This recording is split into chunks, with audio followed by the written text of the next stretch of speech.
Superheroes, castaways and misfits, told you don't belong in this modern world, told to get a normal job and get your head out of the clouds.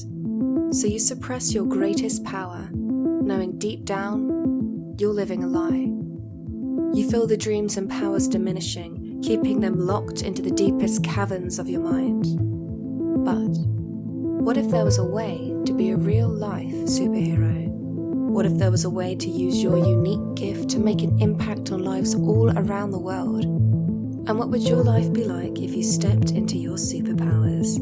To help you on your gifted journey, we've gathered two more remarkable masters, the founder of ComicCon, and the world's leading expert in brain performance and learning, who's worked with some of the biggest celebrities on the planet, who will all help you answer the question, how do I become a real-life superhero?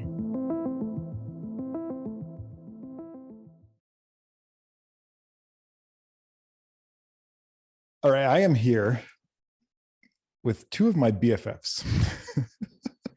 Like the two perfect people to start a show called Gifted with, because they are, and you both are, real-life superheroes. So welcome, Gareb and Jim. The intention, so the three of us are superhero nerds. I think I'm safe to say that, and nerd is a positive word. And we can talk all day long about Marvel and DC and Iron Man and Spider-Man. What I see for this show and for everyone watching and listening is that we are all real life superheroes. We see the actors portraying these people on the screen. And what I've discovered is that we all have a gift. We all have superpowers. And my dream, especially starting with the two of you, is to showcase real life superheroes, people who have gifts and superpowers that have used them to impact millions of people, which you both have done. But more importantly, I don't want this to be typical, because that's just me. I want people to get to know the real you, both of you. And not that there's a fake you, it's just there's the on camera, on stage, author, speaker, entrepreneur versions of us.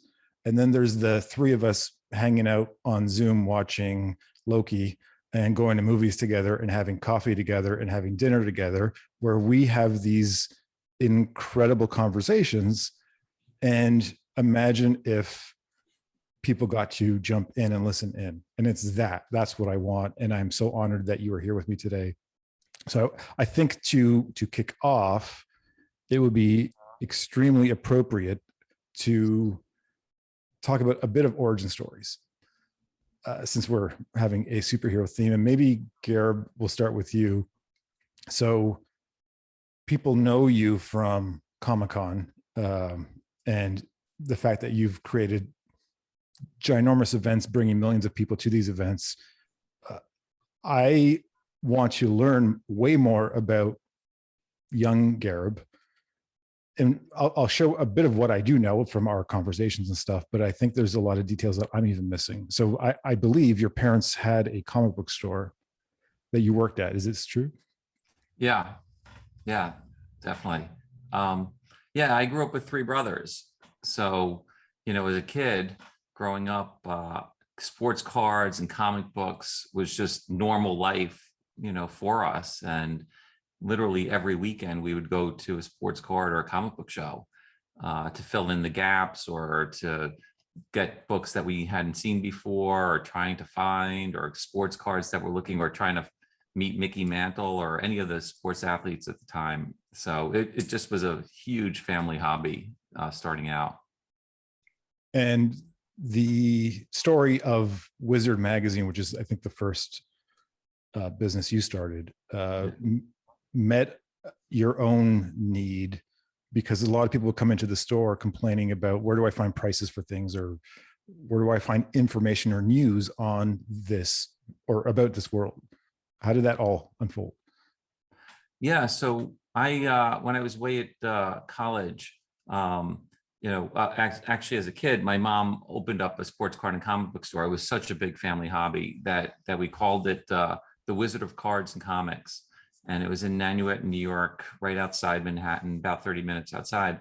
And when I was at college, my mom would send me a stack of comic books, and I could read the comic books and know what was going on, but I didn't know what Jim Lee was going to be drawing, or what Todd McFarlane was going to be drawing, what Frank Miller was up to. And so I didn't have that information because all I had was the books. And it was all back in the late 80s. So it's not like the internet existed. It's not like there were magazines that talked about this stuff. So I had this kind of void. And then when I graduated college, I wound up working in the store. I couldn't get a job. And I actually didn't like working with customers. I didn't like the one-on-one interaction, trying to upsell them a comic or a toy or something. So I wound up starting a newsletter about comic books in the store, and putting pricing in there as well, because there were no real great price guides as to what things were going on. And the sports card world was pretty sophisticated. It had the Beckett magazine. So I started a newsletter, and then our sales started to skyrocket because people were able to see what was going on. And then that gave me the idea to do a magazine, which really kind of, the video game world had these 4-color magazines, and the comic book world was a 4-color, like this unbelievable, place for your imagination. But yet there was nothing that captured that and that breadth of what was going on. And that's what kind of gave me the idea to start the magazine. And Gareb, you know what I just discovered 9 minutes ago? Jim's first and only job ever. Jim, do you want to share? I can't believe this. Yeah, my first and only job I've ever gotten a paycheck for was working at a comic book store. So I was spending so much time there, kind of escaping and just leaning into my imagination. And I was going through some challenging times as a kid, so it gave me inspiration. That's what Heroes represented. But I was spending so much time there, I started to help out. And Gareb, you're familiar, like Heroes World? Yeah. Yeah, Sure. so I was there, and in another store called Alternate Realities, when I was in junior high and early high school. So it was the best. It was the best ever. That's So amazing. this is. I actually have this piece of art in our home. So this is there's so much nostalgia around Heroes. I started collecting when I was in 7th grade. My parents every summer would go up, they'd rent a cottage in this place called Bomb Beach, north of Toronto. And there was a store that would sell them. And I fell in love back then. And I think it's all around the same time for all of us. And Jim, there's, my favorite superhero is Professor X from the X-Men. And part of my story when I was in high school is that when I grow up, I want to lead a team of real life superheroes like Professor X. And I know there is an X-Men connection to your childhood based on the fact that you were riding your bike looking for something. What were you looking for? So my fascination with superheroes actually came from my uncle. He I've never shared this before, but when my mom lived in the back of a laundromat with her brother, and that her parents worked at, and just like any immigrants, they work really hard. But when my uncle was able to go to college, my mom threw out cleaning out his room, threw out all his baseball cards and all his comic books. And to this day, he gives her challenges because he could have put his 4 kids through college with the value of those books. But he gave me my first comic book, and one of my very first comic books were the X-Men. And in my neighborhood, the X-Men School for the Gifted, where your Professor X taught, was in Westchester, New York, where we lived and I grew up. So I used to, on the weekend, go around my neighborhood trying to find that school. And when I was like 8, 9 years old, because I believed in my mind, body, and soul it was real. And I wanted to escape. I wanted to find my superpowers. I wanted to find my super friends. And I think a lot of the themes the hero's journey is about fitting in and then also standing out. But I didn't feel like I fit in anywhere, and these mutants truly didn't fit in. And so I wanted to find my kind. Well, growing up, you had something happen that caused a lot of challenge and pain with respect to even how you were labeled. Can you share that story? Yeah, for me, I didn't see it as a gift. To completely transparent. I do now, but many years later. But it's not like for what I do in the area of brain and memory and focus. It's not like I was bit by a radioactive bookworm or amazing elephant that has incredible memory. I had a traumatic brain injury when I was 5. Because of it, I had learning difficulties. I was put in special classes, not it's interesting that they had a group called MASP, More Able Student Program. And all my friends were invited to join. And my friends were really smart because they are, I don't know the difference between a nerd and a geek, but we had the same, I wasn't smart like them, but I had the same interest in terms of video game and comic books. So that was my tribe.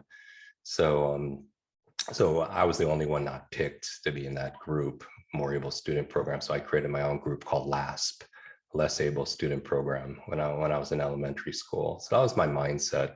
I slowed down the class a lot. Teachers would have to repeat themselves. When I was 9, a teacher pointed to me in front of the whole class and said, "That's the boy with the broken brain." And I don't think it was derogatory. Actually, I think she was coming in reflection. This is how I choose to remember. She was coming to my defense because I was being teased a lot. And I think she was explaining to everybody that I was a little bit different, but I definitely did not feel gifted, but I do believe over time, your struggles can become your strengths.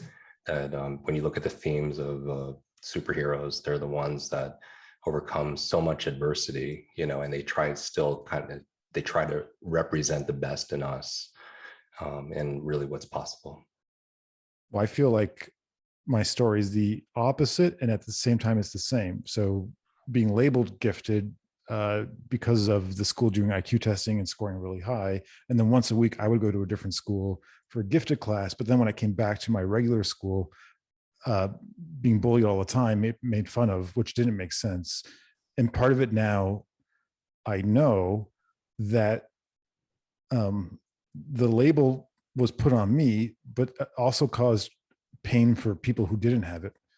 And I want to reframe this word gifted because I believe everyone has one, not just people who score high on an IQ test. I think everyone has a gift to share that when you understand it and discover it, it becomes a superpower. And it's why I think I fell in love with the X-Men, because that's the story arc of every X-Men story. The idea that they have a thing that makes them different and it feels like a curse. And they're ashamed of it and they hate it and they want to hide it and they don't want people to know about it until Professor X comes along and says, well, what if the thing that makes you stand out is your superpower? And for Jim, for you, your story perfectly aligns with that. And for Gareb, for you, I'm curious, what was the curse back then when you were younger?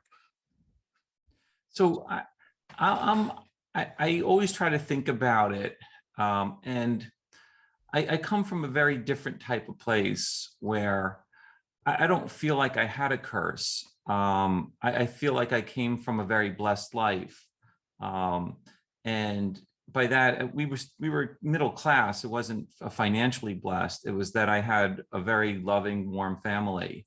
I had 3 brothers and my 2 parents, and they just fostered this creativity and this fun and this excitement with really only one stipulation, which was to have a great education. And they really didn't care what we did in life. They just were really set on us being educated, finish school, do well, and then do whatever you want. And I think that's what developed, I don't really feel like I was ever held back in any way, because I always had this imagination that was allowed to play. So I did a lot of woodworking and things like that as a kid. And then certainly, having a store, we had a photocopy machine, and I had a computer, and I had a laser printer, and it was like I had all these like fun toys that I could make stuff with. And so that's what it was coming from. And and once I got into the comic book side of things and started doing the magazine, it was only once I started bumping into the outside world that I started to realize that I wasn't normal. Like, people who liked comic books were these losers and these loners and these outcasts. But I didn't really feel that way. But the people around me felt that way, and the people that weren't in our community tried to make us feel that way. And it was only kind of once I got out of my own bubble that I realized what the rest of the world was like. And that's what really fueled a lot of it. Was, I'm going to show everybody, and make them see how much fun this is, like what they're missing out on. Because to me, Spider-Man was always cool. I didn't understand why people didn't think that themselves. So for me, it was coming from I didn't really have the adversity. I had this imagination that and creativity that I was allowed to pursue. It was only once I got into the real world that I realized, that there was these brick walls in front of us that we needed to get through. Totally weird question, but did you invent cosplay? Yes, in the sense that when we started the Comic-Cons back in the mid 90s, it was like 1996, 97. There was no internet back then. And it wasn't called cosplay, but what we would do is we had people dress up in costumes so that it was at my first show that was in Chicago. And we asked people to dress up in costume because we were going to have a costume contest. And they were going to win like really cool prizes. We had a bunch of the publishers donate a whole bunch of stuff. And I don't even think it was cash. It was just like signed comic books and statues and all kinds of fun stuff. And we had a lot of people show up at this Comic-Con. And ironically, the Comic-Con was really more about marketing for the magazines. Because at that point, my magazine was selling 300,000+ copies. We were in 75 countries in a dozen languages. So for me, it was just a fun thing to do. But then what we did was after the Comic-Con, we showed pictures of all those people in our magazine, and that magazine went out all over the world. And then all of a sudden, everyone around the world was like, holy crap, look what's going on out there. I could do a better costume. Oh, I want to see this character. Oh, I could do better. And then the next year, it was just the whole thing blossomed like crazy. And then even when you start, recounting, like even when the term started getting searched, cosplay and costume con, it almost like even originates, from how we started. So yeah, so we popularized it all over the world, and then everybody started copying us, of course. So Of course. And Jim, you recently shared a story of how Jim Kwik, the celebrity memory coach, started in, I believe, university.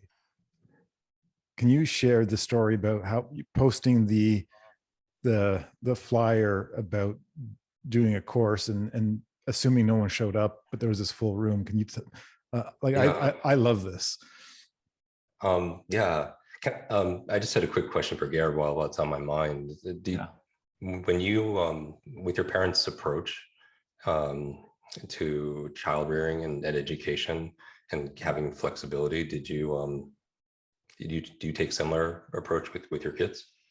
Absolutely. I take the approach. I have two kids. My son is 21. My daughter's 23. And for me, it was not only about education, but I also added respect in there, because I really felt like if they have respect, whether it's for people, for things, for money, for anything and everything out there, they were going to excel in life. Because, that's the one thing to me as a quality in a person that I always felt, was the thing that really worked. But then I also definitely took the approach with them where I don't put any judgment on them in terms of what defines their success or what they should be doing, with their life. I always say to them, their life is not mine, it's theirs. And what I'm doing is for me, it's not for you. And you got to do what you love and you're passionate about. That's awesome. Yeah, the reason I was asking is because I was going through, a little bit of flux when I was 18 years old. I didn't have a lot of direction. And, my parents wanted me to find the thing that I was excited about and just do whatever I do to do it well. When I found it at 18, prior to this, I just struggled, from my brain injury till the age of 18, about a good 13 years every day with this frustration. It's just, I just thought life was a little bit unfair, and that I worked harder than most of the people I knew, but I would barely, survive in school. When I learned these skills, focus, concentration, the speed reading, the mental superpowers that I talk about, because I believe if knowledge is power, learning is our superpower. It's what makes human beings, every creature has superpowers, right? Some could breathe underwater. There's some creatures that could climb and fly and run really fast and are super strong. We're not any of those things, but, with the power of our mind, we can fly. With the power of our mind, we can breathe underwater. We can do all those amazing things. And so when I discovered and developed these strengths, I couldn't help but, want to help other people, because the theme of a superhero is not just somebody who's discovered and developed their superpowers. That doesn't make you a superhero. You have to use that power for service, right? And so I want to help people, but I don't know how to find those people to help. So I found a room that wasn't being used on a Thursday night, and I said, okay, next Thursday at the same time, I'm going to put just 5 or 10 people in that room, teach them for free, and then maybe afterwards, just 1 or 2 of them want to be tutored so I could start helping people. And so I go back and I take a piece of paper in my dorm room and I take a magic marker. This is for my first marketing. I write free speed reading memory tips, get better grades in less time. The date, Thursday, 7 p.m. The next morning, I make some photocopies on the way to class, not a lot. And I just put them on bulletin boards. Fast forward to Thursday, 7 o'clock, I'm just walking to this room and I'm just praying. I'm just hope 5 people show up, right? That this could really help people, that there'd be interest. And I turn the corner at the hallway and there's a crowd of people outside the room. And my honest, transparent reaction was, oh, wow, I hope whatever's going on ends soon so I could do my thing, right? And I go and I can't even get in because there's people in the doorway, right? So I tap this guy on the shoulder. He's a tall guy and he looks at me. He's like, I was like, what's going on inside? And he looks at me. He's like, there's a speed reading class. And I was like, wow, what a coincidence. What are the chances there's another speed reading class the same night, the same day, the same room as mine. So I pushed my way in and the room is packed. And lo and behold, no one's teaching, right? Because it takes my slow brain. You can't see what you don't believe is there, right? And I do a head count and I was hoping 5 or 10 people, and there's 110 people. And just some background, I'm 18 years old. I look really young. I'm wearing t-shirts and shorts. I have nothing prepared to talk about. I've never done it before. I've never even public spoken before. I've managed, my superpower growing up was really shrinking. Because of my injury, I never had the answers like everybody else did. And so my powers were shrinking, hiding, becoming invisible. And so I was always phobic of public speaking. And there's a lot of upperclassmen there, graduate students. And so I leave. I even get choked up to even dry mouth thinking about it, because it's just like, because I can't even breathe, right? And I can't go back to my dorm room because I'm sure my friends would make fun of me. So I go to this fountain, and I've always kind of done my own form of meditation because I was always alone in my own head. And when I'm meditating, I hear my mom's voice. I won't tell you what she said, but essentially it was, 100 people came out to learn something you promised. You're disappointing them. You're disappointing me also, kind of thing. And I'm doing this walking meditation back to my dorm room, and I stop and I take one step back to the classroom. And how interesting is it that one step in another direction can completely change your destination? I'm sure some of you are watching What If, on Disney Plus, but one step in another direction can change everything. So I go back to the classroom, and I don't remember what I say, but I share for a couple hours. But at the end, anyone ever like gone through a trance and it just kind of flows through you? And at the end, I was like, I don't know how to help, all of you, but I just need about 10 hours to teach you what's working for me, 2 hours a week over the next 5 weeks. I get $30 an hour because that's what I used to get teaching tennis growing up for part-time money. And I'll be in the student center tomorrow at noon if you have any questions. And to wrap it up, 100 people stand up and they just leave. I swear, nobody talked to me. And I'm in this room at 10 o'clock or whatever at night, and I'm totally alone. And I'm feeling two things. I feel confused. I'm like, what just happened? And number two, I feel completely exhausted. When you do something, whether you have a fear of public speaking or skydiving or talking to, and you do it, you just feel like spent, right? Emotionally, mentally, physically. I fall asleep on the carpet. It's the best night's sleep in my life to this day. I get woken up by the class coming in the next morning. And, I'm just on the ground drooling on myself. I run to my dorm room, shower, go to breakfast, go to class. 12 o'clock comes. I said, 12 o'clock, I'll be there answering questions. I run to the student center, hoping one person believed in me. And when I get there, there's the same crowd of people. And at the end of 2 hours, 71 of these students, these kids signed up for a program that didn't even exist. And I didn't even do the math back then because it was like $30 times 10 hours, $300, because I didn't realize that these students could go to an ATM machine and take out $300 because I didn't have that access.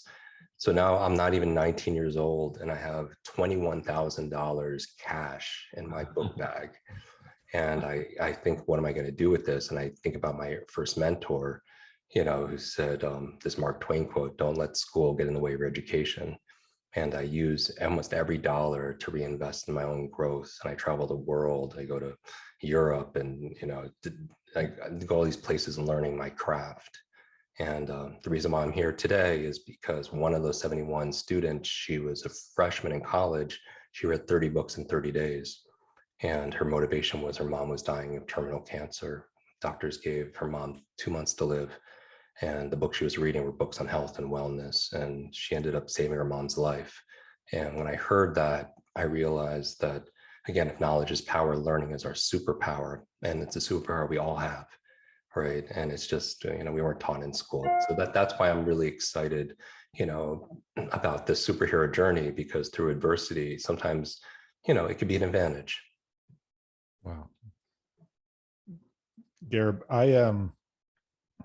when people think of superheroes now, and let's say you look at the top 20 highest grossing films of all time, I think like 8 to 10 of them are superhero movies. Yeah. So it's really ingrained and embedded in our culture now. Now it's cool. Yeah, now it's cool. Yeah. Not 25 years ago, but yeah, and I think it was your dream back then to make it cool. And I believe, and I want to verify this with you, there's a story of in the early 2000s, Marvel basically going bankrupt, like Marvel Comics, and you coming in and telling them what to do with Spider-Man, that basically turned everything around, that brought us to where we are. Is this true or? Yeah. So it was a fascinating time because Marvel was at the time, back in the late 90s, they were doing a lot to just keep taking money out of the company and buying other companies with it, to the point where there was this kind of speculation boom and then bust, and Marvel went into bankruptcy. And they were really, and probably within a a span of about 4 or 5 years, they had 10 CEOs. And I met every one of them. And it was incredible. And some of them were incredible people. It just wasn't the right fit for them, or the company was beyond, because we had 3 multi-billionaire titans trying to fight over the company. And so Marvel is finally, it's still in bankruptcy, but there was one person that ultimately got control of the company. And they wound up hiring a friend of mine to be the new CEO. And literally on the first day he gets the job, he calls me up. He's like, I got the job. He's like, what do I do? And so we go to lunch, and I was like, Spider-Man is broken. Spider-Man doesn't work. At the time, you have all these editors that at the time were like in their 40s. And I joked, that at some point, Spider-Man, was going to be getting divorced from Mary Jane, and he was going to go in for a colonoscopy, because that was the only frame of reference that these writers had was Spider-Man aging. And I said that we the first thing that has to happen with the entire Marvel world was to bring Spider-Man back to being this youth and this vibrant kid, this happy-go-lucky kid that just, obviously gets in, well beyond, his abilities. And you just have to bring him back to being this very kind of, just who Spider-Man is, exactly like, what you see Tom Holland is on screen, that type of character. And so his first thing that he did was he started a new comic book line about Spider-Man. And lo and behold, that line just took off like crazy. And at the time they were developing the Spider-Man film, the first one, and it was going in one direction. And I think once they saw how well that comic book did, they changed the direction of the film to ultimately make it, based on that comic book and that series. And then ultimately that was the Spider-Man that we saw with Tobey Maguire. And that was a huge hit and a huge success. And it was really kind of the thing that helped really turn Marvel around back then. Yeah, that to me was the first domino. And so I think that film was 2003. And then Iron Man in 2008 changed everything. And then MCU. Yeah. That Spider-Man was the first film that really, X-Men was out and was doing well, but it was still kind of an insider's, audience. You really had to know comic books to know, that film. And then you had Spider-Man that came out, and that definitely broke the mold, because that was also now a Sony Pictures release. And then Iron Man changed everything. That was one of those films where caught everybody off guard. And, I remember at the time, with our magazine, we were on set for that film. We got interviews with everybody on the cast. We had Jon Favreau doing play-by-plays for us. It was the director of that film. It was incredible, the access that we had on that movie. And what happened was the normal media didn't really cover that film. We did like crazy. And all of a sudden, when that movie hit big, that's when all the media from outside the comic book world said, we can't be caught off guard again. We have to be on top of this stuff. And that changed the whole media coverage of our world, was that film. So Jim, at what point did you start working with superhero actors to help them memorize their lines and be better as superheroes? Yeah, this was, the most defining one was when I get this call from the chairman of then 20th Century Fox Studios. He had seen me present and invited me to speak to his executive team. And so I fly out to LA. I'm living in New York. I fly to LA, and I give my best presentation like that Friday. It was a half a day training. And I think it was because when I was walking into that boardroom, I got to see all these like movie posters that put me in that like emotional state of a kid. Star Wars, Avatar, you know what I mean? And so coming from that place, I delivered. And afterwards, the chairman walks me around and the lot and says, thank you so much. And I get to see this movie poster of Wolverine, the next Wolverine movie coming out. And I say, just in passing, I say, wow, I can't wait for that to come out. It wasn't coming out for a few months. And he picks up his phone, and 5 minutes later, I'm in his theater with 3D glasses watching Hugh Jackman fight all these super ninjas, right? And it's the best Friday ever, right? And afterwards, he comes to me and says, how was it? How's the movie? And I said, it's great. And he's like, yeah, I was still in state, right? Like a 9-year-old boy. And I was like, you don't know this, but I grew up with learning difficulties. I never told you that before. And I taught myself how to read by reading comic books because I couldn't read for 3 extra years.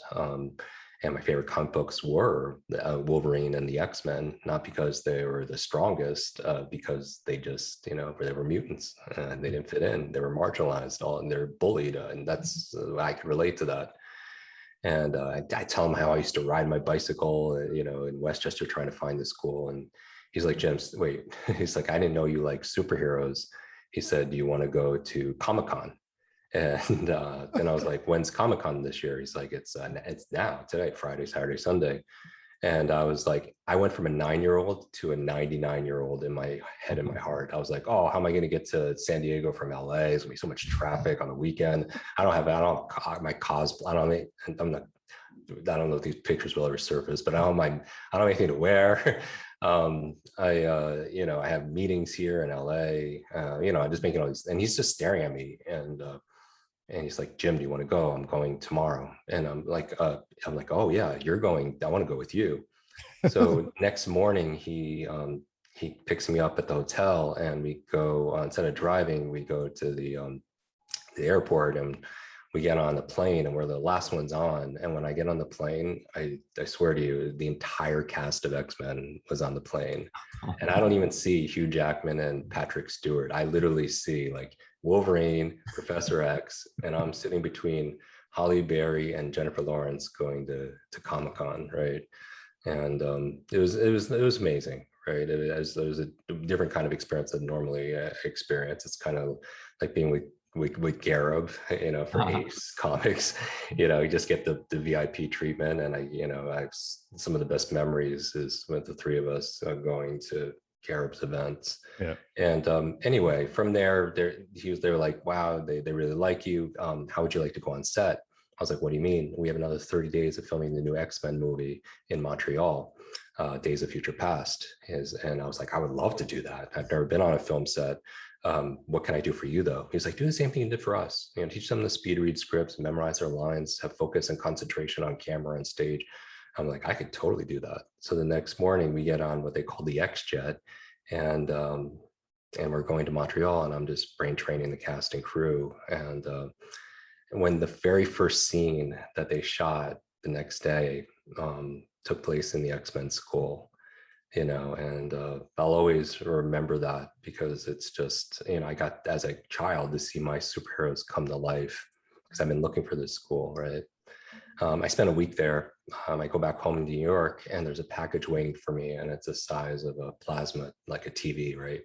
And I rip it open, and it's this frame photograph. I don't know if I could share my screen. It's this frame photograph. Yeah, hold on. Of me and the entire cast of X-Men. I'm the Asian dude in the middle with Hugh Jackman and Jennifer Lawrence in the back, and Halle Berry and Michael Fassbender and Picard, everybody. But even more important than that was a note inside there. It was from the chairman. It said, Jim, thank you so much for sharing your superpowers with all of us. I know since you were a child, you've been searching for your superhero school. Here's your class photograph. And I still get goosebumps. I call them truth bumps just thinking about it, because this gentleman has high level, not just IQ, but EQ. you know, and empathy, and, you know, in terms of leadership. But yeah, it was a defining moment in my learning and also my life. Holy camoli. So first of all, I have so many fun stories of the three of us. I'll share some super quick ones. Two of my favorite memories ever are that I got to watch movies with each of you. Jim, we went to see Venom, the original Venom, which isn't my favorite superhero movie, but I think we were dying of laughter just and being together watching that was awesome. And then Gareb flew to Toronto and we watched Avengers Endgame in a theater on opening night, which was like awesome memory for that too. But one of my favorite, I think, ComicCon, like coming to Gareb's events, there was a day where you took us backstage and there was this giant room where the celebrities would come in and sign autographs. So they would autograph pictures and props and different things. And we were in there and Tom Holland walks in, who plays Spider-Man. And then we're just like, let's not bother him. He has to sign stuff. And then 5 minutes later, Chris Hemsworth walks in. Yeah, he flew in. Like that man is not human. He's like he's literally he just floats. And they see each other. And I don't think this was after Endgame came out. I don't think they had seen each other since the premiere of the movie. And they just like ran at each other and hugged. And it was literally like that is locked in my memory for life to see that moment. All thanks to you. So I'm grateful. And part of this, why I'm bringing it up, there's this theme for, I think, the three of us around connection and relationship. Jim, you got to fly to work with the X-Men because of the value you put in sharing your gift with the executive team of Fox at the time. And Gareb, you're where you're at now because of every relationship you've built. And I got to be at that moment because of our friendship. So I'm curious for either of you, at what point did you understand the value of sharing your gift in exchange for building a relationship, and not necessarily for money? Because I think that relationship is even more of an important currency than money sometimes. So for me, it was literally day one, but I wasn't conscious of it. It's not something that I thought about. It's not something that I weighed, in terms of value. It was just like when I was starting the magazine, I knew that I was just a kid starting out, and if I could provide that opportunity for some other kid that's just starting out, then we could grow together. And a lot of the companies didn't want to work with me. So Marvel and DC, were reluctantly doing stuff with us. They were very hard to talk to. I like Jim, like when he looks like a young kid when he was an adult. I looked like a young kid when I was an adult. So you just don't get a lot of respect, especially back in those days. And so people treated me like a kid, and all the artists, all the writers, we were all in our mid to early 20s at the time. So we all didn't get that kind of respect from the upper management and from the bosses and from the people that controlled the financial string. So we all really stuck together. So when I wanted to, feature people in the magazine, we just featured each other. And since they were popular, we were popular, we just all worked together. And when we worked together, we all benefited like way beyond what we could have all done individually. And then I saw that's how the power of that magazine built. And then also it was working with the people that wanted to work with you too. It wasn't just a matter of, I want to work with Marvel, but they don't want to work with me. It's like, well, if they're not going to work with me, I want to work with somebody who does want to work with me. So I just found those people that I liked, that wanted to do fun stuff together, because there were no rules. I didn't have a boss, and I was still a kid, and luckily we started making money. So it was like as long as we were making money, like there was nobody that could tell us what we could or couldn't do. And that's what we did. We just did whatever we wanted to do. Yeah, I think that all right, so the context for superheroes played a very integral part to my personal development. It's not traditional like education, but remember, because I was, felt like I didn't fit in or I was being bullied, I would always escape in comic books. So that's how it helped shape, besides my parents, my moral compass. And I feel like that, I don't think Batman or Spider-Man they do what they do for the acknowledgement. You don't give to get, you give because it's who you are, right? And I love when people come together, because that's, so I wrote a book called Limitless, and people ask me all the time, and once a week, how do you become limitless in a limited world, right? I feel very limited and constrained. And I tell people we become limitless in a limited world by doing it together, right? It's, you look at the Avengers or the X-Men, it wouldn't be the same if it was just like 6 to 8 Captain Americas and that was it, right? Or 6 to 8 Black Widows, right?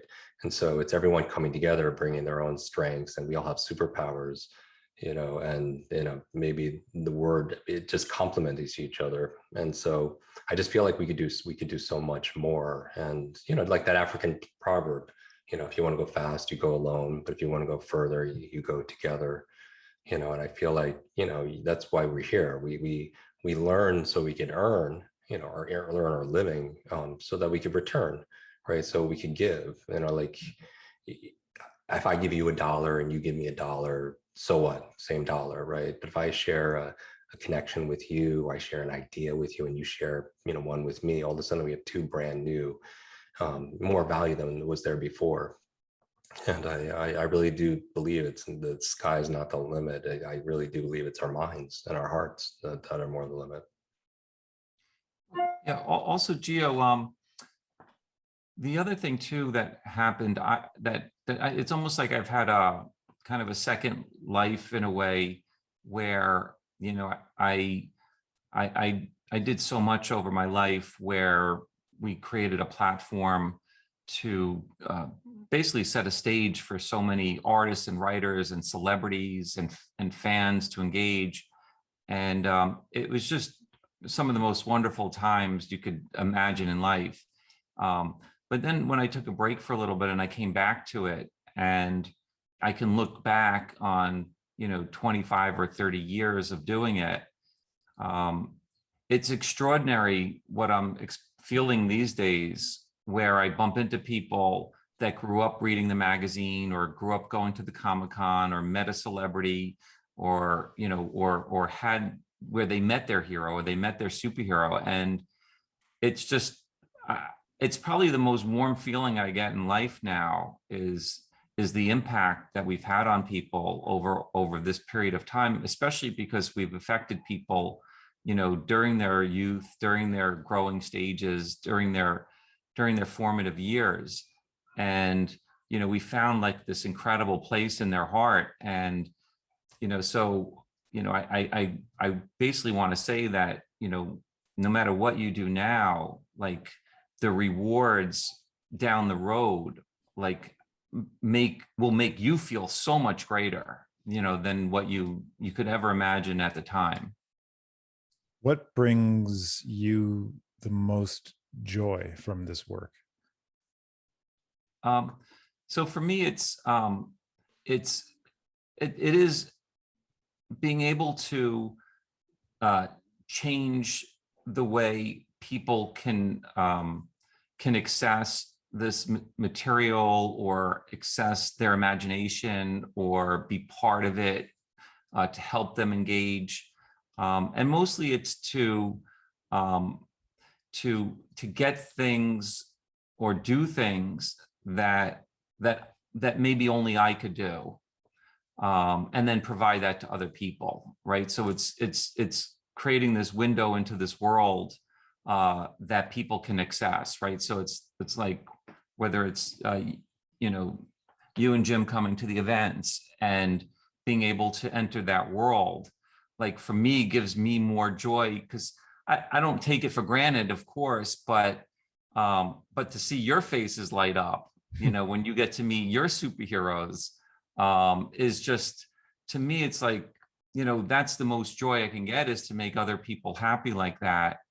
And then be able to take what I learn from everybody and everything around me, and then be able to change it so that it makes life better, easier, cooler. That's what drives me, is to be able to then take all these pieces that I know that I have access to, you know, or people that I have access to, and be like, hey, why don't we try this or try that? And, you know, I'm perpetually on the phone with people that I think are some of even my icons, and be like, hey, can we do this together? And they're like, yeah, sure. And it's like, to me, it's like, all right, this is going to be cool. But the only purpose is really to provide that to our fans, you know, in a way that they would never be able to get it on their own. And I feel like, you know, it's almost like my responsibility, you know, to do these kinds of things. At the events, we got to be behind the scenes. And so if you could picture lines, huge lines of people waiting to meet these amazing, gifted actors. At the end, after they've taken a picture with them or got an autograph, or they hug them, when they are leaving, I can't tell you the percentage of people who are of all ages and stages that are in tears. It is, you have given them like the most, I'm the memory guy, right? The most unforgettable experience of their life.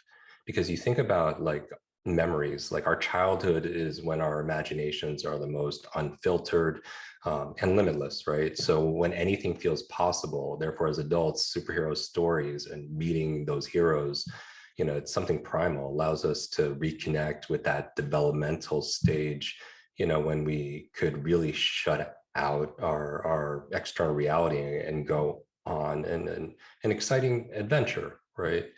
And so I just think I'm just blown away. It is so raw and unscripted, and it's such a gift that you give people. Because I think at the end of our lives, you know, it's not the toys, and people can have toys or whatever, but it's those moments, you know, of how we lived, and you know, and who we've met, and who's made an impact, and who we've impacted also as well. There's layers, and it comes full circle, right? So especially for people like us who grew up reading the comics and learning from them. I remember in high school, my parents, during one of the parent-teacher interviews, was like, shouldn't he be reading more novels? All he reads are these comic things. Like they're almost as if it was a bad thing. Like they equated it to cartoons, you know, sitting in front of a TV all day. And one of my teachers, thankfully, was like, are you kidding? As long as he's reading, it doesn't matter what it is. And so we grew up with the stories and empathically, emotionally resonated with them, because we saw ourselves in these characters, and we saw that they had flaws, and that they were bullied, and that all these things, and that we felt safe knowing that these superpowers existed. And then we see them in movies, we see them on big screen, and being in a theater, getting completely emotional and tied into the stories. But then Gareb takes it to the next level, and now you're meeting the people playing the characters, and you're not meeting Tom Holland. Like if you're watching this video, here's some photos of so me and Tom Holland, Chris Hemsworth, Tom Hiddleston, yeah. Loki, Brie Larson, who plays Captain Marvel, and then my favorite one, meeting the X-Men, and Michael Fassbender. Right? I'm not meeting Michael Fassbender. I'm meeting Magneto, and it's all of this coming to life. And it's realizing that the stories, even if they're fictional, they're real, and we're real, and we can be heroes too. And that's what you do. Like Gareb. Yeah, that's that's a big part of, when we try to put together one of these types of events, is it's who we want to meet. Like, I can't tell you how many times my brother and I would be like, who do we want to meet? And we're like, all right, let's just call them up and see if they'll come. My brother and I were like huge Boondock Saints fans. So we're like, hey, let's get that guy, what's his name from The Walking Dead? Oh my God, I'm blanking on his name. But, so anyway, my point is that, like, we'd be like, hey, if we want to go see, Norman Reedus. Yep. So it's like, so we were fans of Norman Reedus, and we're like, hey, let's just get him to the show. And this was before The Walking Dead. And then ultimately, as The Walking Dead became so popular, he was just like a guy that we were just always friends with. But then you have a lot of these superheroes, and it's like, who do we want to meet? And we know, because we know we want to meet them, then everybody's going to want to meet them. And then it was like, well, then who can we pair together? And it's like, well, if we get Tom Holland, we got to get Jake Gyllenhaal in there. And if we get, Zoe Saldana, we've got to get, Josh Brolin. And, and then when we get Gal Gadot, it's like, well, we got to get the whole Justice League. So we get, so we get the whole Jason Momoa and basically the cast of that. So it's really, really special. And then the other thing that we think about a lot is getting people who are very contemporary, meaning that when you meet them, you feel like you're actually meeting that superhero. Like when Gal Gadot, Wonder Woman, is at our event, and these little girls are there dressed up in costume. I mean, they go running into her arms like they're meeting Wonder Woman. I mean, you really have, that feeling and that aura. And that's something that's very big for us and very special that we want to, kind of put out there for people. You've both. Oh, go ahead, Jim. Sorry. What lights me up is, the way Gareb makes those connections with the real life superheroes that we look up to, that inspire us. For me, the thing that lights me up is somebody is introducing somebody to that superhero version of themselves. I really do believe that there's a version of all of us that's possible, that we want. And I think the goal is to keep showing up until we're introduced to that person. And so I love seeing people be that version of themselves that they know is possible, because superheroes matter, right? We can make ourselves and the world a better place. Superheroes represent the best of what's in us, what we could be. And it's not even about their powers, right? It's never, when you watch these superhero movies or read the comic books, it's rarely about their power. It's about their purpose, right? It's about their moral, psychological courage. And you'll notice that, even most of the superheroes have some of the most traumatic pasts, death of loved ones, loss of parents. Most of them are orphaned. You think about Spider-Man and Batman and Superman, like they're all orphaned, right? But superheroes are given a traumatic past, like in storytelling, because we need to see that there are challenges, that there's real stresses and challenges in life, and we can't let them prevent us from becoming that better version of ourselves, right?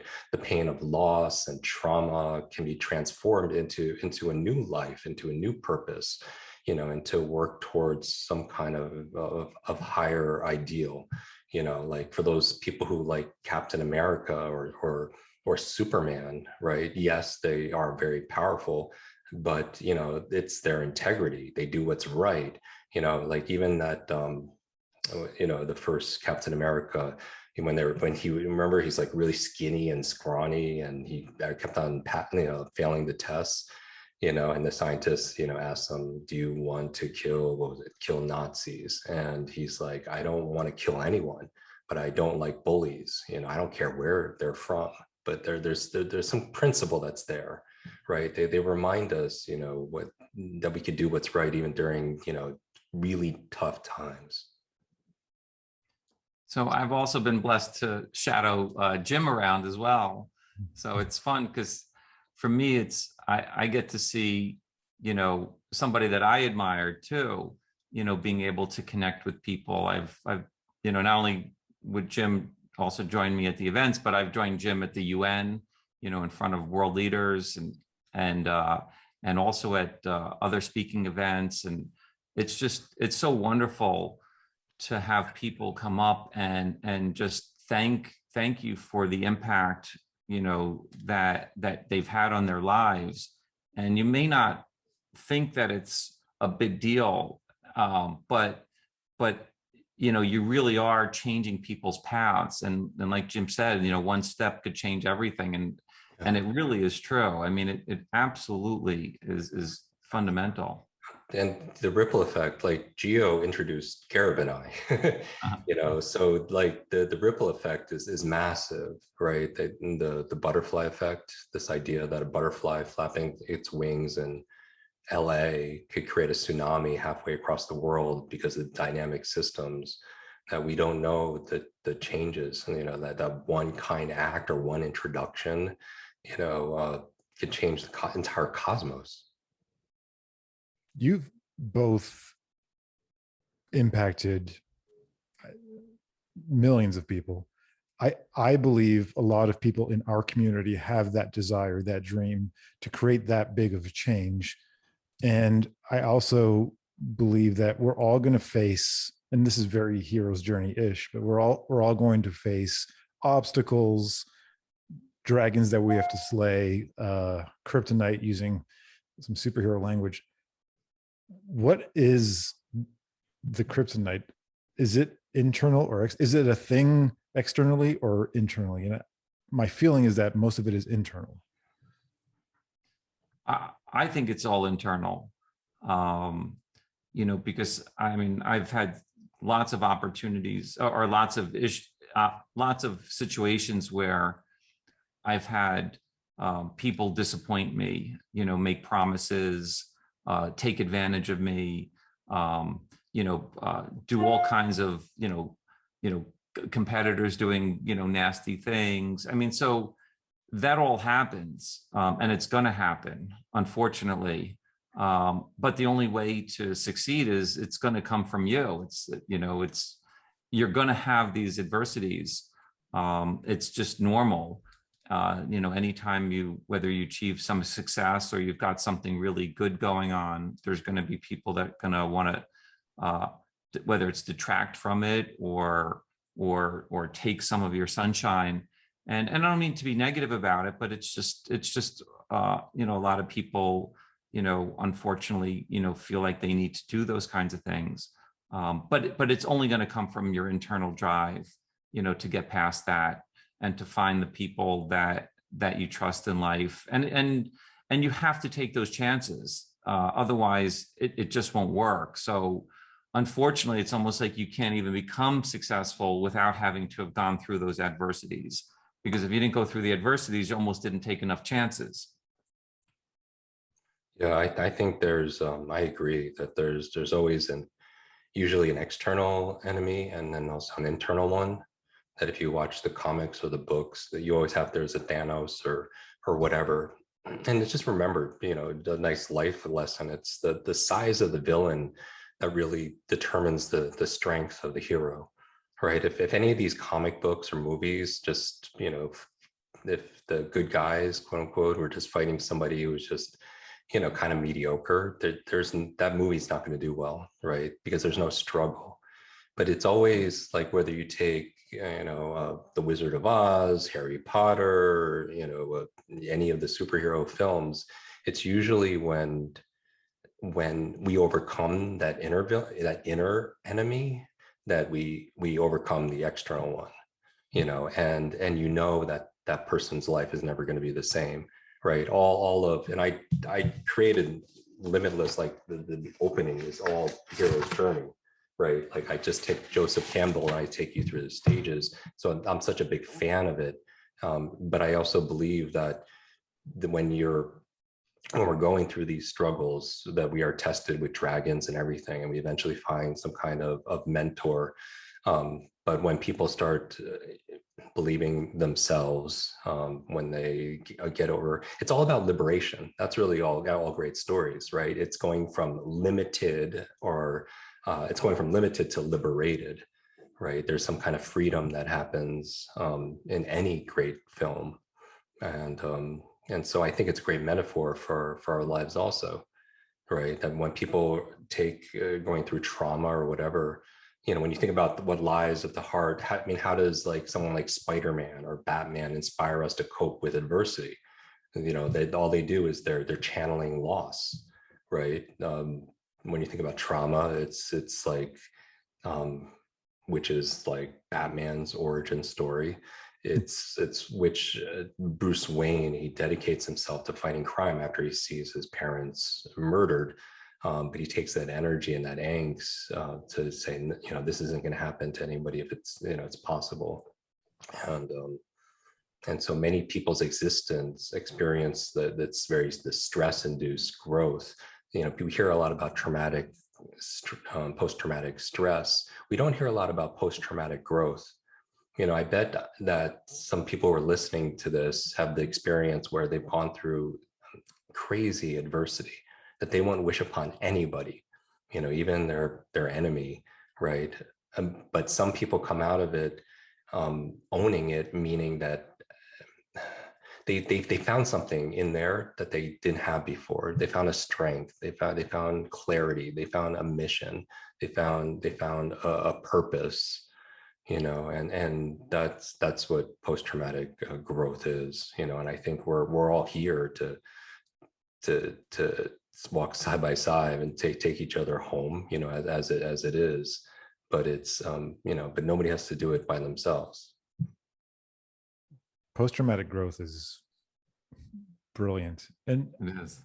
I think that quite often the painful experiences unleash the superpowers. They become the catalyst for them. And often they are also training for our up-leveling. I look at painful experiences or stressful things in present day as up-leveling myself, as training for the higher version of me, that I can't get to that version until I go through the training. And I think that if we become okay with discomfort, the newer version of ourselves comes out on the other end. And then you realize we're always changing anyways. We might as well not avoid the pain. I think we're all trying to avoid pain, or the memory of painful experiences, or reliving things that have happened, and yet not running away. Facing them actually heals a lot of that stuff that we're running away from in the first place. I think when we stop chasing some things, like when we stop chasing the wrong things, we give the right things a chance to catch up with us. So for me, it's always about stretching, but also surrendering. I think everything in life, there's a harmony, right? There's grit, right? But there's grace, right? There's this hustle, but then there's this idea where where we could be hustling kindness, we get fight to make that happen, and there's this flow, so I don't think there's any one thing for everybody, but my personal opinion is, part of our happiness is we need the curiosity to know ourselves, right? Even in the Matrix, when they first met the oracle, the sign up there said, know thyself. It's the curiosity to know ourselves. That's why we meditate. That's why we journal. And that's why we go to therapy. But then once we know ourselves, I think the other part is once you have the curiosity to know yourself, having the courage to be yourself. And that's a totally different game, right? Know yourself and then be yourself. And I think a lot of superheroes have to reconcile that also, because some of them have an alter ego, that's flawed. I mean, if you think about like Iron Man has, a lot of issues. If you look at Iron Man, especially Iron Man 3, you know, he had post-traumatic stress, he had mental health issues, he had guilt, he had depression, you know, he was becoming an alcoholic, you know, but it's that, what you mentioned, going through this, you know, and coming out of it, you know, to be able to, every formula is the same for a good superhero story, right? It's the hero saves the day while overcoming moral and physical, emotional challenges. And all of this allows them to develop into a stronger, better character, right? Gareb's used the word responsibility. With great power comes great responsibility, you know, and I think that this this narrative is very comforting for all of us. It gives meaning to the trying times when we're doubting ourselves and people, you know, aren't believing in us, and not just for people who are looking for escapism, but they want to experience, you know, a level of certainty, you know, that there's things are going to be okay and all right in the end. I want to end this epic conversation with one last question for each of you. Same question. What is the dream now? Right. So for Gareb, your original part of your dream was to make superheroes and being a nerd cool. And you've impacted so many people. Now, present day Gareb, if the three of us, or when the three of us are hanging out 10 years from now, reminiscing, what is that dream come true for you? Well, for me, what's kind of happened is we went from people loving comic books to then people loving superheroes. And I feel like I've been able to build an incredible platform and community for people who love comic books and toys and games and all kinds of fun stuff. But what's happened is people have shifted to superheroes, and the superhero audience is not just guys. It's women, it's girls, it's boys, it's men, it's families. And, you know, so for me, you know, my next chapter of my life is going to be, how do I not just build the community for comic book people, but how do I build a community for superhero fans? And that number goes from, you know, in the millions to billion.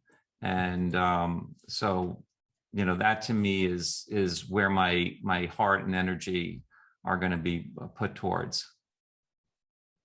Yeah, I would love for all of us who are here listening just to hang out 10 years from now. That'd be amazing. Who knows what that would look like? But I would love all of us to look back a decade from now, you know, because we're all on the same quest, right? We're all on this journey, this adventure to realize and reveal our fullest potential. And so for me, it's, you know, $1 billion honestly it's not very motivating. You know, I don't buy a lot of stuff. I live very simply, but 1 billion brains is surely motivating, you know, as the boy with, you know, they were broken. But I'm just me, it's one brain at a time, right? No brain left behind. So just one person at a time. My goal is just any impact I have, the way I measure it is, I just want to make sure that in a connection with anybody, that somebody feels like they're better off because there was that connection, even though it was brief, you know. And I have an urgency for this, you know. When my book came out, people asked why it took 30 years for a book to come out, and honestly, I didn't have the aspiration to want to be known. I love to be behind the scenes, honestly. That's my passion. I'm still kind of a little shy and introverted, but you know, I was in an accident where I almost died, and it puts things in perspective, and it just makes you think about, for those of you who've had it, you know, it's just very raw and real. And it just, you know, I signed the book deal the next day, because creating the life you want can be scary. I mean, we know it with just everything that's going on in the world for all this time. It's like tomorrow is not guaranteed, you know, so creating a life you want, it can be scary, but you know what's scarier? Regret. One day we're going to take our final breaths, and none of other people's opinions, expectations, none of our fears, none of it's going to matter. What's going to matter is how you loved, how you learned, how you laughed, how you lived. And I don't get preachy, but it's just it's not just like a quote. It's just we have to let our dreams, because they have to be bigger than your fears. Your actions have to be louder than your words. Your faith has to be stronger than your feelings, because so many people, there's a movie coming out. There's a movie out, right? Shang-Chi.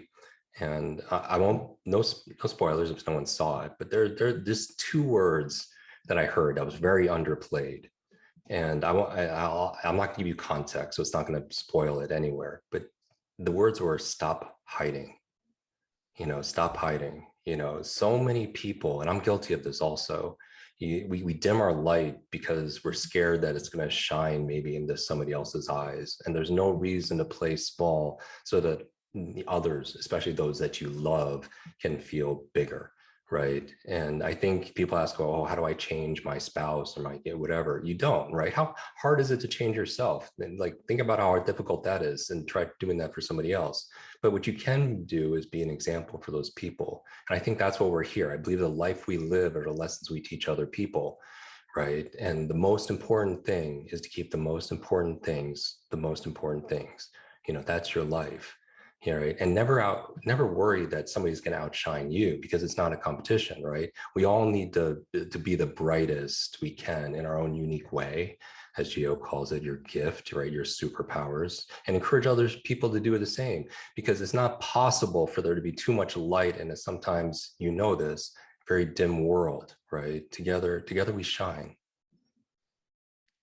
Thank you both for being my superhero brothers. I love you both very much, and I appreciate all of this today. What an amazing conversation. Thank you. Thank you, Gio. Thanks, Gareb. We'll do this again, everybody. Thank you, Jim. Yeah. Shang-Chi tonight. I'm going tonight too. Before you have to. I think we have to cut this off now because I have movie tickets and I got to run. So thanks everybody for joining in live too. Have a wonderful rest of your day. You've discovered what it means to be a real-life superhero. So now, it's time to harness your superpower. Each one of us has a gift, a superpower unique only to us.